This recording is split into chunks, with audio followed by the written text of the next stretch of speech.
Assalamualaikum warahmatullahi wabarakatuh. Bismillahirrahmanirrahim. Alhamdulillahirabbil alamin.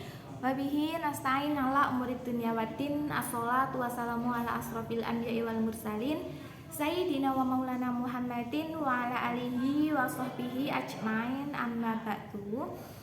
Teman-teman, senang sekali rasanya bisa berjumpa dengan panjenengan semuanya. Untuk sebelumnya saya mengucapkan minal aidil faizin, mohon maaf lahir dan batin. Alhamdulillah kita sudah melewati bulan Ramadan dengan penuh kehikmatan. Kita sudah mencapai di bulan kemenangan. Semoga amal ibadah atau ibadah-ibadah yang kita lakukan pada bulan Ramadan kita lanjutkan lagi di ba'da Ramadan ini. Jadi kita continue terus ibadahnya sama seperti ibadah pada bulan Ramadan. Nah, teman-teman, pada hari ini saya akan berbagi dengan teman-teman semuanya. Mungkin kalau dulu pas bulan Ramadan itu saya membuat konten setiap hari ketika hari kerja dari hari Senin sampai Jumat. Nah, pada hari ini mungkin di luar Ramadan saya akan tetap membagikan konten. Bismillah, semoga istiqomah nggih. Jadi walaupun tidak tiap hari tapi insya Allah setiap seminggu sekali saya usahakan di hari Jumat seperti itu. Nah, oke, pada hari ini saya akan menyampaikan, kita akan diskusi tentang nikah siri. Ya, kayaknya menarik ya kalau seputar nikah siri ya. Jadi gini, nikah siri tanpa wali itu apakah sah atau tidak? Karena kenapa saya mengangkat tema ini? Kemarin ada seorang perempuan yang mendaftarkan nikah di KUA kami, tetapi ternyata dia sudah menikah siri. Nah, ketika menikah siri dan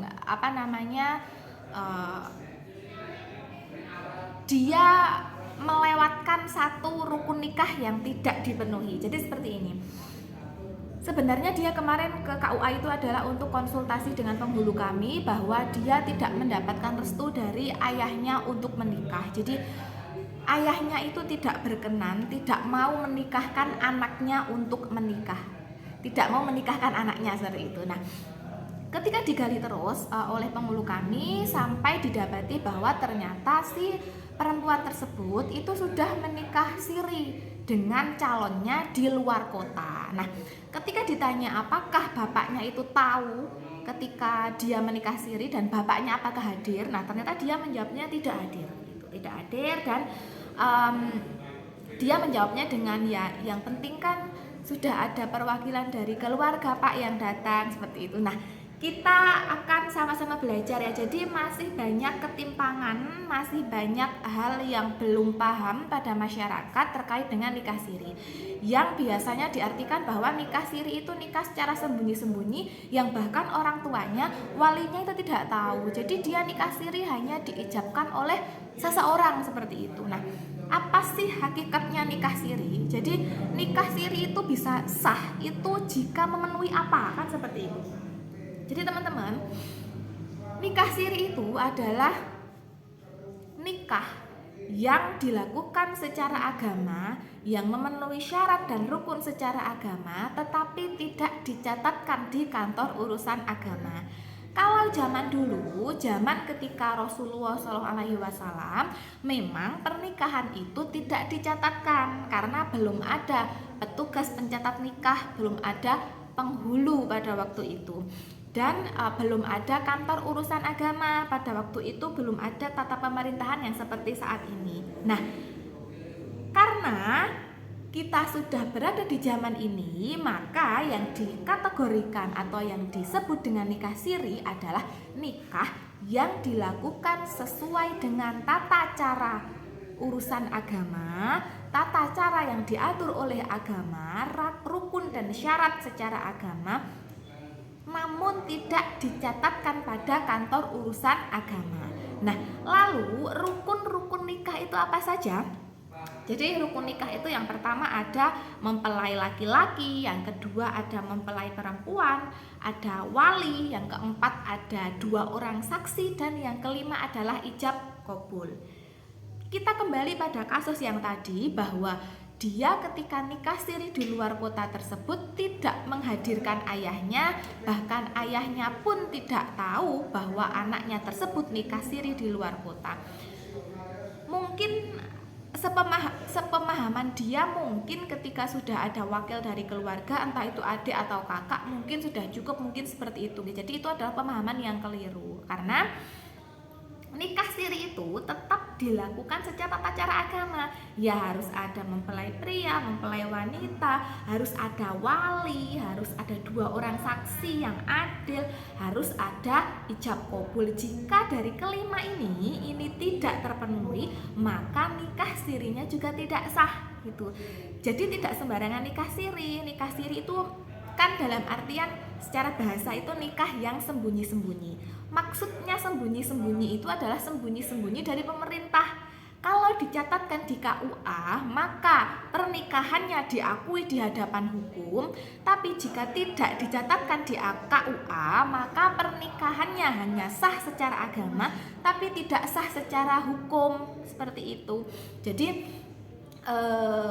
banyak pemahaman yang masih keliru bahwa nikah secara sembunyi-sembunyi itu ya keluarga tidak ada yang tahu, pokoknya nikahnya itu diem-diem, bahkan kadang saksinya saja itu tidak dari pihak keluarga kan seperti itu. Jadi di keluarga tuh nggak ada yang tahu. Nah, nikah yang seperti itu nikah sirinya tidak sah, karena nikah siri itu harus berdasarkan rukun dan syarat secara agama. Nah, kita akan membahas kali ini tentang rukunnya saja dulu. Syarat-syaratnya nanti kita akan belajar di kemudian hari, karena syarat itu adalah per poin. Jadi mempelai pria itu syaratnya apa saja, mempelai wanita syaratnya apa saja, wali itu syaratnya apa saja, lalu saksi itu yang berhak menjadi saksi itu syaratnya apa saja, dan ijab kabul yang sah itu harus yang seperti apa syaratnya. Itu 5 poin ini semuanya mempunyai syarat masing-masing yang nanti kita akan pelajari bersama.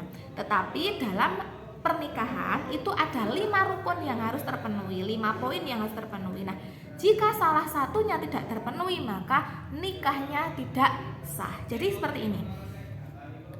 Penghulu itu adalah petugas pencatat nikah atau biasa disebut dengan PPN. PPN, penghulu pencatat nikah atau petugas pencatat nikah.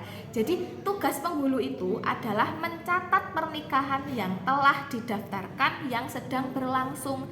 Sebenarnya tugas dari menikahkan anak itu adalah tugas seorang wali, haknya wali dan kewajiban wali. Maka jika walinya masih hidup, walinya masih ada, tetapi yang menikahkan bukan walinya, maka pernikahannya tidak sah. Nah, kenapa banyak di lingkungan sekitar kita ketika menikah itu bukan dinikahkan dengan bapaknya yang ijab kabul itu bukan bapaknya tetapi penghulunya. Nah, itu karena si bapak meminta tolong kepada penghulu untuk mewakilkan dirinya menikahkan anaknya. Kalau si bapak tidak taukil kepada penghulu, maka penghulu tidak berani untuk menikahkan si perempuan dan laki-laki tersebut. Ketika penghulu itu menikahkan, berarti sudah ada taukil, berarti sudah ada permintaan penyerahan dari bapak kepada penghulu untuk minta tolong diwakilkan menikahkan anaknya. Seperti itu nggih. Jadi kalau diamati, coba panjenengan kalau nderek menyaksikan pernikahan, nanti ada serah terima dari seorang bapak yang mengutarakan bahwa minta tolong untuk dinikahkan anak saya. Nanti dari penghulunya akan nggih kula tampi. Nah, setelah itu baru penghulu bisa menikahkan perempuan dan laki-laki tersebut. Berbeda hal dengan nyun sewu anak atau perempuan yang memang tidak punya wali nggih. Kalau tidak punya wali, nanti akan otomatis langsung ke wali hakim. Jadi wali hakim itu adalah kepala KUA. Nanti otomatis karena tidak punya wali, otomatis nanti walinya langsung wali hakim Pak Penghulu langsung, dan itu adalah jabatannya kepala KUA.